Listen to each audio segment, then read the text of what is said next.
Thanks for the kind introduction, Fran. I appreciate that. I didn't realize the intro was going to go so long. I think that cuts into some of my comments here. But I want to start by saying congratulations to Cal. I can't think of a more deserving recipient for the Industry Professional of the Year Award. Congratulations again, Cal.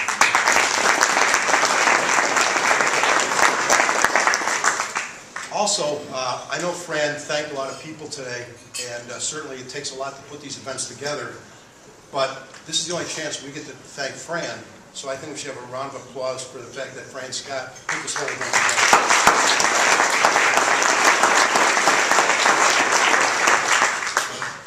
The Hudson Valley RAP has become an institution over the past decade, almost as much as the Tappan Zee Bridge itself. It was never more apparent than 2 years ago, when both the bridge and this event were shut down by Hurricane Sandy. But resilience is another thing we have in common, and it's exciting to see that the bridge is being built as a symbol of progress in which we will all take part. It's not a coincidence that today's event has a thematic thread that involves the Tappan Zee. It is a concrete and symbolic representation of two issues that PIA has put on the top of its efforts: certificates of insurance and the New York's unique labor law 240-241. You have and you will hear more about each of these issues today. Both of our continuing education courses are on these topics. Earlier today, past president of PIA of New York, Rich Savino, and Tom Tripodanos spoke this morning, and Kathy Trishano will give a session this afternoon having to do with certificates. It was interesting. I was able to stop in the session this morning. It was great to see a packed house for Rich and Tom, and I know that I sat in for a while. I could hear some of the tough questions that were being asked. In fact, one question Rich posed to the people in the room, and I think you know that Rich has been around, past president of this organization, really been involved in the business for a long time, written a lot of contractors, and he posed a question to the group saying, under these circumstances, what would you do if this happened? And somebody in the room said, I'd call Rich Savino and ask for advice, man. So he has a really good reputation for knowing what he's doing. Also, I can tell you that Kathy Trishana, I've heard her speak at PIA New York, New Jersey conference in Atlantic City. She's a top-notch speaker. Her presentation this afternoon is going to be terrific. Also, our guest speaker, Rockland County Executive Ed Day, will talk specifically about the Tappan Zee Bridge. And Cal Derlin, who we just recognized, was an integral player in creating the Accord 855 form, an addendum to the Accord 25, with more information about policies for contractors that will help hopefully mitigate some of the challenges that agents deal with when we're handling certificates. I must say I'm honored to have the opportunity to discuss PIA's hard work to help agents who are affected by these issues every single day. As you've heard, PIA took the lead in supporting the development of the Accord 855 form, and we haven't stopped there. For the past few years, we've worked with both Department of Financial Services and on the legislative front to address the burden agents face when they receive certificates of insurance that may not represent the actual coverages that your client has on his policy. We've pushed for this legislation, and it was passed by both the Senate and the Assembly last year, only to see it vetoed by the governor. This year, PIA again worked with Senator Seward and Assembly Majority Leader Joseph Morelli, who sponsored the bill, to again work on it to get it ready to be approved and reintroduced. We've worked with the governor's office also to address the issues that they had concerns on last year. At this time, the bill has passed both houses, and it waits to be signed by the governor. I'm proud to report that many PIA members have joined in the impact to call the governor's office, to write the governor's office, to tell him what the burden is on you as agents, and it puts you in a very precarious position. If you haven't done that, there's still time. I ask you, you can go online with PIA. There's some information on PIA. There's a sample letter that you might want to use. But we ask everybody in this room to please write something to the governor telling him what a burden the certificate law, the way it sits today, is for everybody in this room. As professionals and residents of the Hudson Valley, you are directly affected by this problem. There's still time to write the governor, as I said. Please do so. Among the legislative items that affect Hudson Valley residents directly in New York State's labor law, which imposes the absolute standard of liability in our state. And it's, as we all know, it's the only one in 50 states that does this.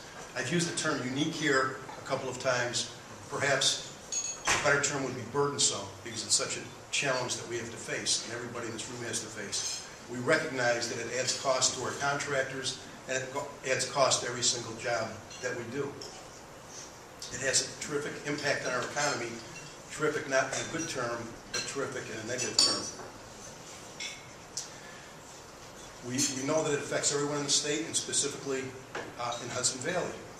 I know Ed Day will discuss more of this when he gets to the podium, so I won't belabor that issue any further. But I will share that this is my first public address since my inauguration in Albany and some statements made in Buffalo in September. I wanted to share with you a couple of those items that I cited as priority that I just want to tell everybody across the state would be priority for New York State, besides working on legislative issues which we so much believe in. But as part of my presidency, I want to continue a focus on identifying new members and also retaining current membership. We had a session this morning for new members, but everyone was invited, and Matthew Gilbo, our head of legislative affairs and government affairs, spoke on contracts. And what we were trying to do with that session was to point out to prospects what at least just one little fraction of something that PI offers, as well as letting current members know that's something that they could access also. I can tell you that Russell Bond, my employer, has been a member of PIA for about 40 years. I've been with Russell Bond 10 years, and in that time, I've used PIA a lot, but I can still say that I only know some of what PIA does. There's so much there's to offer.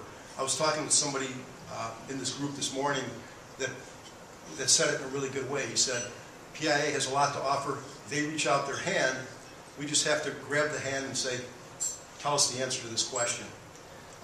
In our session this morning, we had a couple testimonials. The one that I'll share is that the term think PIA first or call the resource center, we do that a lot.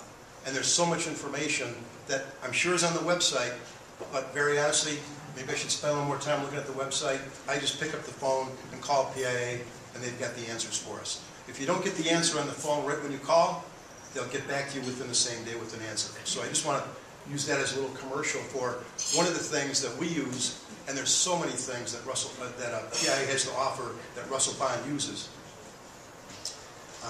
One of the things I also wanted to talk about was the advisory councils that we have across the state, and Hudson Valley area has those also. What we ask you to do if you're not involved right now is to perhaps consider being part of the advisory council, that you can certainly vent your concerns, raise some concerns. There might be something that we haven't heard of that's particular to the Hudson Valley area. When there's a council meeting, I know there was one just the other day, there's going to be another one in a few months. You're more than welcome to attend and let us know what your thoughts are. We always welcome fresh blood. We always welcome additional thoughts on what's going on.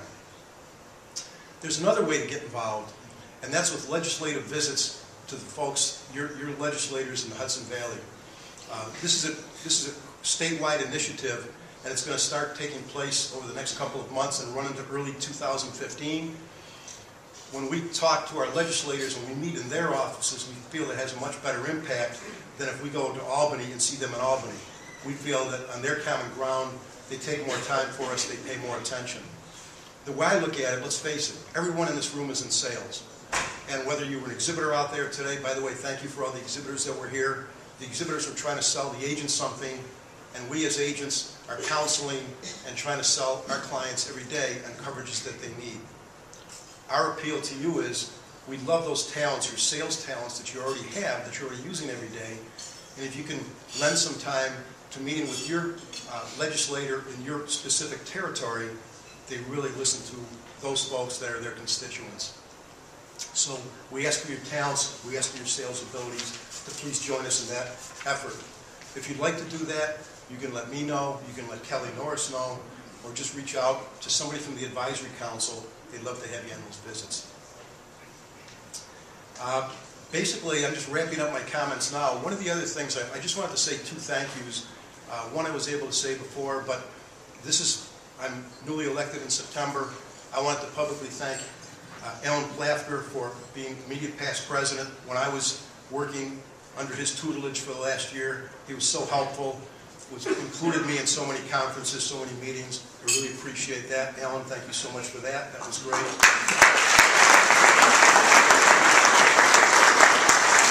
And one last comment. I said this in September to thank Rich Savino for his encouragement and keeping me pushed along to be where I am today as president. Rich figured that it was probably more important to be at his 20th anniversary, wedding anniversary, than at the meeting. So, Rich, this is the first time you're hearing it, but thank you so much for your support.